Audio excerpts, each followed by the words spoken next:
Ibi byiza ko dukurikiye muri video reka turebere hamwe ibintu abantu bakunze gukora umunsi ku munsi bikaba byangiza impyiko. Mu by'ukuri impyiko ni imwe mu ngingo zikomeye cyane zifite akamaro kimwe nk'umutima, ubwonko n'umwijima n'ibihaha.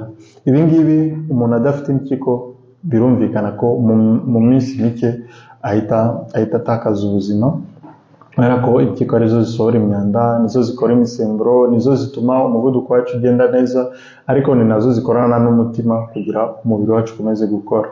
Rero iyo ukoze ibi bintu tugiye kuvuga muri iyi video bikangiza impyiko zawe, birumvikana ko ubuzima bwawe uba ushaka kubishira ku musozo ukaba wapfa.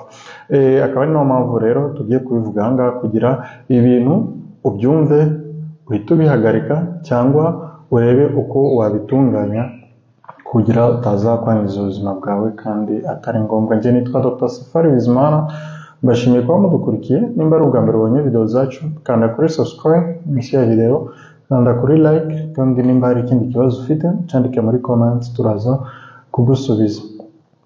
Ikintu cya mbere abantu bakunze gukoresha kandi kikangiza impyiko ni ukurya umunyu mwinshi. Iyo tuvuze kurya umunyu mwinshi, abantu bahita bagira ngo ni kwa kundi ushobora kuba uri kurya nyine bisanzwe, ugafata umunyu mu biryo bashizemo umunyu wo kongeramo undi, nawo ni mwinshi birumvikana. Ariko kurya umunyu mwinshi aha ngaha ntabwo ari ibyo gusa. Kurya umunyu mwinshi ni ukurya amabroshete. Broshete murabizi ko ni inyama ziba zokejwe bakongeramo umunyu. Kurya za saucisson biba birimo umunyu mwinshi. Kurya ibindi biryo byose, amasardine n'ibindi biba birimo umunyu mwinshi. Uyu munyu mwinshi rero utuma impyiko zibika amazi menshi. Aya mazi menshi rero iyo amaze kuba menshi cyane agenda akananiza impyiko zawe. Nyuma y'igihe runaka ukomeza gufata umunyu mwinshi cyangwa ukomeza kurya ibintu birimo umunyu mwinshi, bikaba byakwangiza impyiko zawe. Ikindi cya kabiri abantu bakunze kutitaho cyane ni ukutanywa amazi ahagije. Turabizi twese ko umuntu mu busanzwe yagakwiye kunywa hagati ya litiro ebyiri na litiro ebyiri n'igice ku munsi.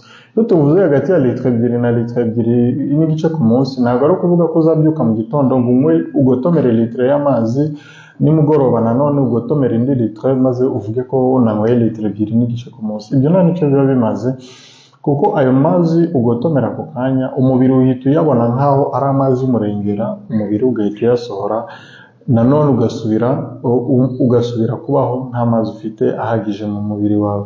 Kandi turabizi ko amazi niyo atuma impyiko zisohora imyanda. Iyo rero utanyweye amazi ahagije, iyo myanda yose iguma mu mpyiko zawe. Yaguma mu mpyiko zawe bikaba byatuma mu mpyiko zatangira kuza utuntu tumeze nk'umusenyi. Iyi misenyi rero ikaba yakwangiza impyiko zawe, ugasanga ugize ibibazo. Usibye n'ibyo, turakwibutsa ko iyi myanda bibaye myinshi mu maraso yawe ishobora gutera izindi ndwara nyinshi, indwara zo mu bwonko, indwara z'umuvuduko w'amaraso n'ibindi. Akaba niyo mpamvu ukwiye kwita kunywa amazi.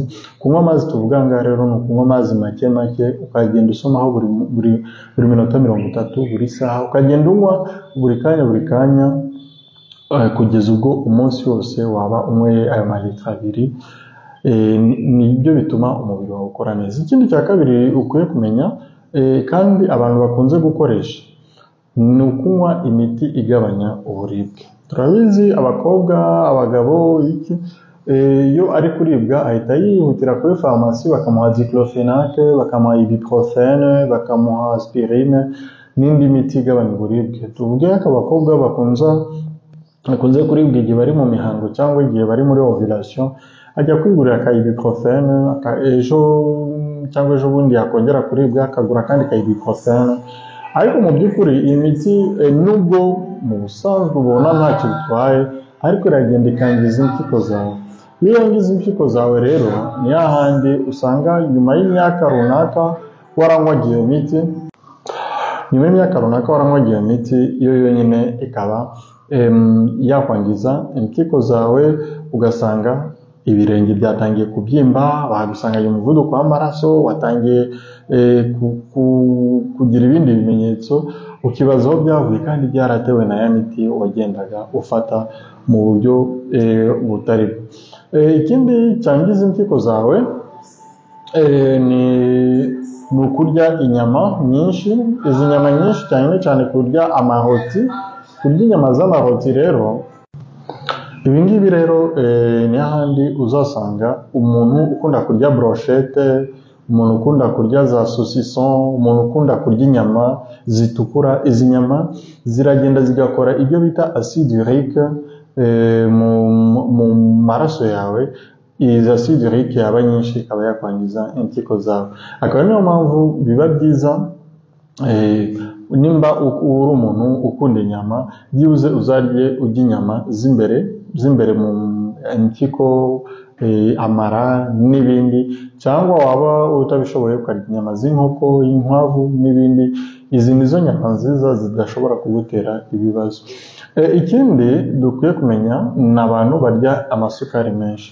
Iyo tuvuze amasukari menshi tuba tuvuze kurya amasukari aba mu masoda, aba mu migati, aba mu mandazi. Ibi ngibi byose bituma umuntu arwara diyabete y'ubwoko bwa kabiri. Turabizi kubera bituma umuntu agira icyo bita insuline resistance. Kandi iyo watangiye kurwara diyabete y'ubwoko bwa kabiri, ni hahandi ituma imitsi itwara amaraso mu mpyiko, mu mwijima, mu bwonko, mu mutima n'ahandi, iyo mitsi irafungana, yaziba, impyiko ntizibona amaraso ahagije, zikangirika, ugasanga ubuzima bwawe bushize mu kaga kubera kurya ibintu birimo amasukari menshi. Ikindi dukwiye kumenya ni ukwirengagiza ibimenyetso mpuruza.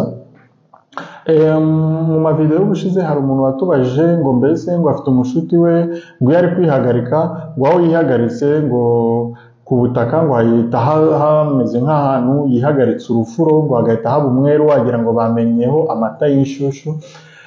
Mu by'ukuri iyo wumvishije ikibazo abantu bashobora kuvuga urwaye infection n'ibiki, okay, birumvikana, ariko turakwibutsa ko umuntu nk'uwo nguwo wihagarika, aho yihagaritse hakaba umweru, biba bivuze ko aba afite amaproteine menshi, cyane cyane albumine mu maraso ye.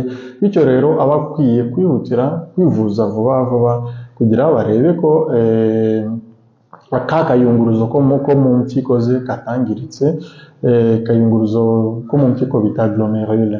So ibingibi rero biba byiza. Rero hari abantu babona ibimenyetso nk'ibyo kubera ko atari kubabara, kubera ko atari kumva hari ibindi bimubangamiye, ntihutire kwivuza, ugasanga yagiye kwivuza igihe yatangiye kubona bya bimenyetso, noneho kubyimba ibirenge, kubura umwuka igihe ari kugenda ahantu hazamutse n'ibindi.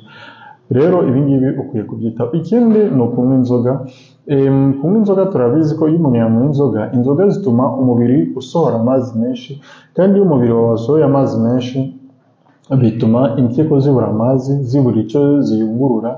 Ibingibi bikaba byatuma impyiko zawe zangirika. Ikindi twakongeraho ni uko inzoga ubwazo zangiza imitsi itwara amaraso.